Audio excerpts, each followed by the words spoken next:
Chapter 2. A Critical Moment. Father Paisi, of course, was not wrong when he decided that his dear boy would come back again. Perhaps indeed, to some extent, he penetrated with insight into the true meaning of Alyosha's spiritual condition.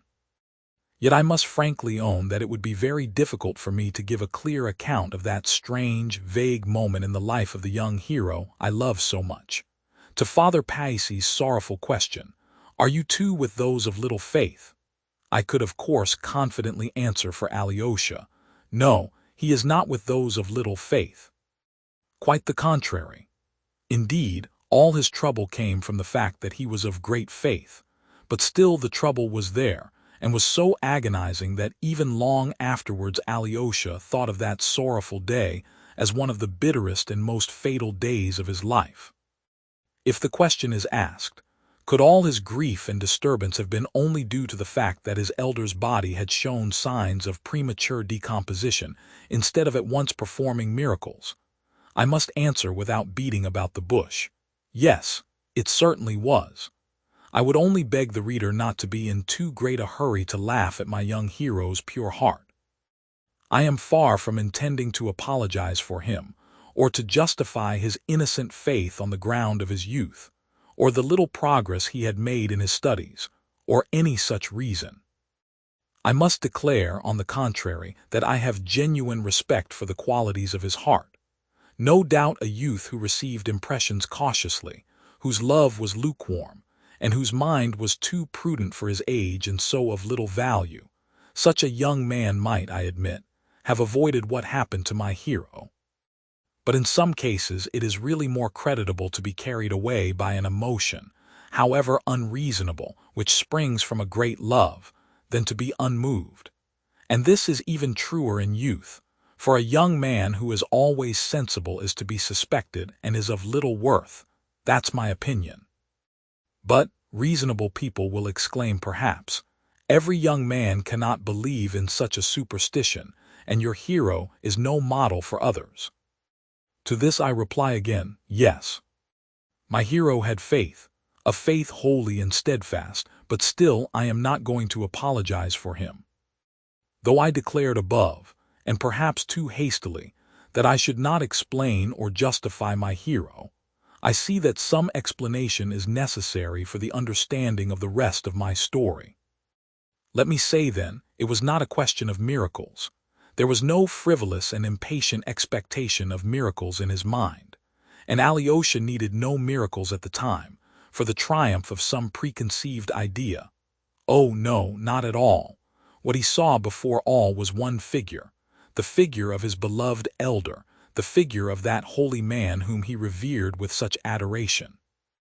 The fact is that all the love that lay concealed in his pure young heart for everyone and everything had, for the past year, been concentrated, and perhaps wrongly so, on one being, his beloved elder. It is true that being had for so long been accepted by him as his ideal, that all his young strength and energy could not but turn towards that ideal, even to the forgetting at the moment of everyone and everything.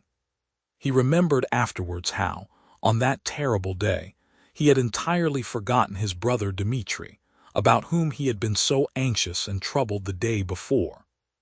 He had forgotten, too, to take the 200 rubles to Alyosha's father, though he had so warmly intended to do so the preceding evening. But again, it was not miracles he needed, but only the higher justice, which had been in his belief outraged by the blow that had so suddenly and cruelly wounded his heart. And what does it signify that this justice, looked for by Alyosha, inevitably took the shape of miracles to be wrought immediately by the ashes of his adored teacher? Why, everyone in the monastery cherished the same thought and the same hope, even those whose intellects Alyosha revered, Father Paisi himself, for instance. And so Alyosha, untroubled by doubts, clothed his dreams too in the same form as all the rest, and a whole year of life in the monastery had formed the habit of this expectation in his heart. But it was justice he thirsted for, not simply miracles. And now the man who should, he believed, have been exalted above everyone in the whole world, That man, instead of receiving the glory that was his due, was suddenly degraded and dishonored. What for? Who had judged him? Who could have decreed this? Those were the questions that wrung his inexperienced and virginal heart. He could not endure without mortification, without resentment even, that the holiest of holy men should have been exposed to the jeering and spiteful mockery of the frivolous crowd so inferior to him. Even had there been no miracles, had there been nothing marvelous to justify his hopes, why this indignity, why this humiliation, why this premature decay, in excess of nature, as the spiteful monks said? Why this sign from heaven, which they so triumphantly acclaimed in company with Father Pharopon, and why did they believe they had gained the right to acclaim it? Where is the finger of Providence? Why did Providence hide its face at the most critical moment? So Alyosha thought it, as though voluntarily submitting to the blind, dumb, pitiless laws of nature. That was why Alyosha's heart was bleeding. And of course, as I have said already, the sting of it all was that the man he loved above everything on earth should be put to shame and humiliated. This murmuring may have been shallow and unreasonable in my hero, but I repeat again for the third time, and am prepared to admit that it might be difficult to defend my feeling. I am glad that my hero showed himself not too reasonable at that moment, for any man of sense will always come back to reason in time. But if love does not gain the upper hand in a boy's heart at such an exceptional moment, when will it? I will not, however, omit to mention something strange, which came for a time to the surface of Alyosha's mind at this fatal and obscure moment. This new something was the harassing impression left by the conversation with Ivan, which now persistently haunted Alyosha's mind. At this moment it haunted him. Oh, it was not that something of the fundamental, elemental, so to speak, faith of his soul had been shaken. He loved his God and believed in him steadfastly, though he was suddenly murmuring against him. Yet a vague but tormenting and evil impression left by his conversation with Ivan the day before suddenly revived again now in his soul and seemed forcing its way to the surface of his consciousness. It had begun to get dusk when Rakitin, crossing the pine copse from the hermitage to the monastery, suddenly noticed Alyosha, lying face downwards on the ground under a tree, not moving and apparently asleep. He went up and called him by his name. "You here, Alexei? Can you have?" He began wondering but broke off. He had meant to say, "Can you have come to this?" Alyosha did not look at him, but from a slight movement Rakitin at once saw that he heard and understood him. "What's the matter?" he went on, but the surprise in his face gradually passed into a smile that became more and more ironical. "I say, I've been looking for you for the last 2 hours. You suddenly disappeared. What are you about? What foolery is this? You might just look at me." Alyosha raised his head, sat up and leaned his back against the tree. He was not crying, but there was a look of suffering and irritability in his face. He did not look at Rakitin, however, but looked away to one side of him. "Do you know your face is quite changed? There's none of your famous mildness to be seen in it.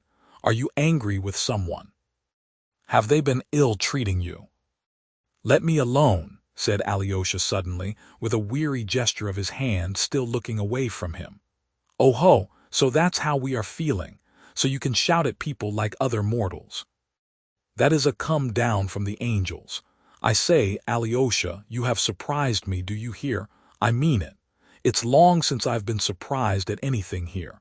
I always took you for an educated man."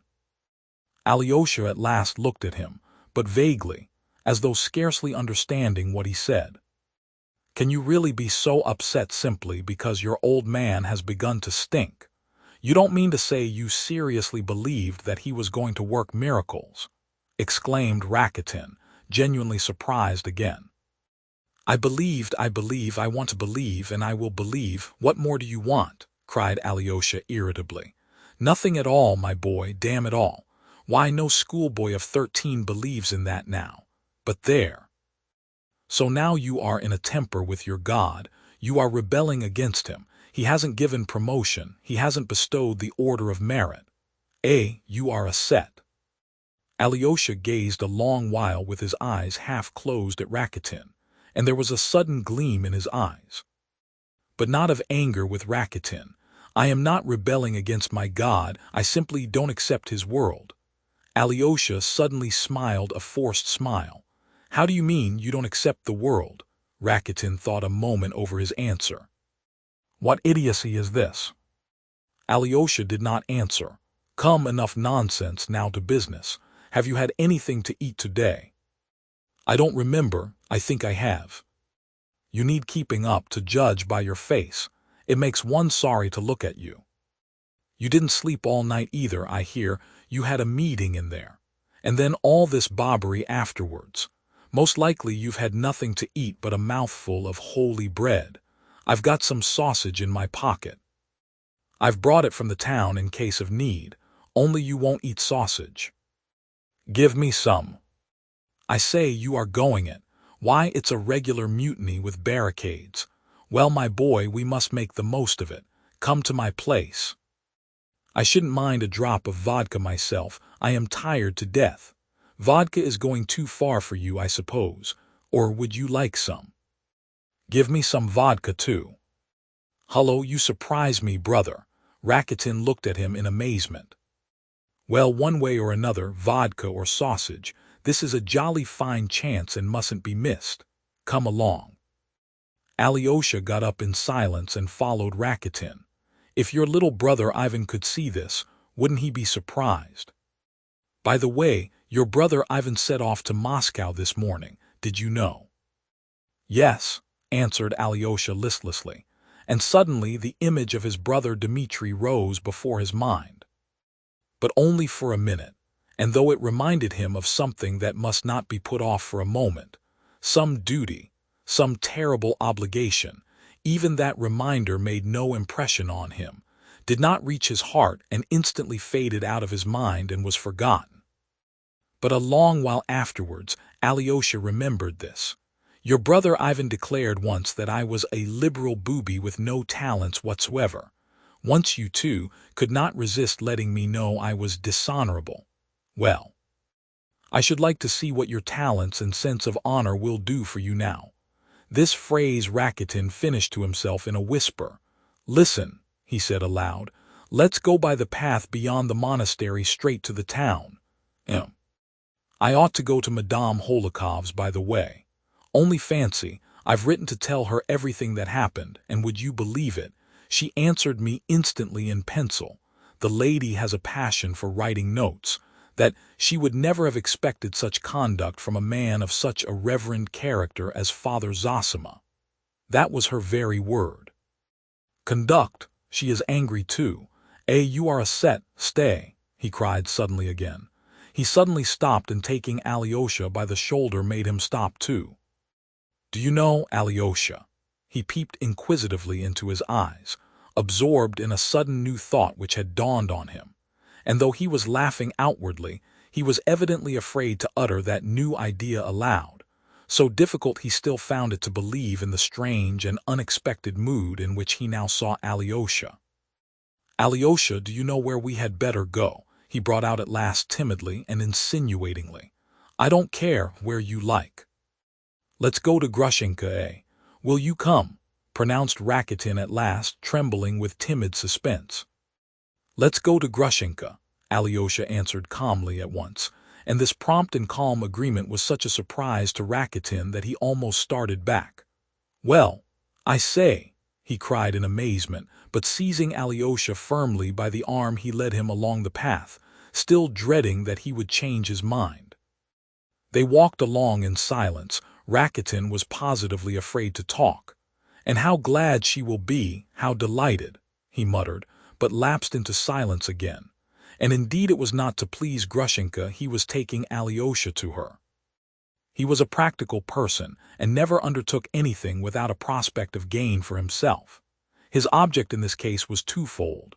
First, a revengeful desire to see the downfall of the righteous, and Alyosha's fall from the saints to the sinners, over which he was already gloating in his imagination.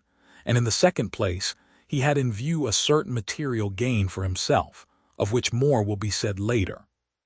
So the critical moment has come, he thought to himself with spiteful glee, and we shall catch it on the hop, for it's just what we want.